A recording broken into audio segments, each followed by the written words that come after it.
In this video, I will show you how to comment on photos in TikTok. First things first, open up the TikTok app on your device. Once you're in the app, scroll through your feed or navigate to your profile if you want to comment on one of your own posts. Locate the video where you'd like to leave a photo comment. Now that you've found the perfect video, look for the comment button. It's typically represented by a speech bubble icon located on the right side of the screen. Go ahead and tap that button. To add a photo, find and tap on the picture icon. This will open up your device's photo gallery. If it's your first time using this feature, TikTok may prompt you to allow access to your photos. Once access is granted, browse through all your available photos until you find one that perfectly captures what you want to say. Tap on it to select.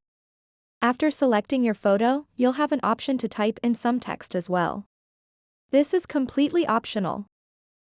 If you feel like adding context or commentary alongside your image, go ahead and type away. Once you're satisfied with both your image and any accompanying text, simply post it. So that wraps up this tutorial. If you have any questions about this whole process, please let me know in the comments section below. And if this video helped you out, please give it a big thumbs up and subscribe to this channel for more tutorial videos like this one. Thank you so much for watching and have a good day.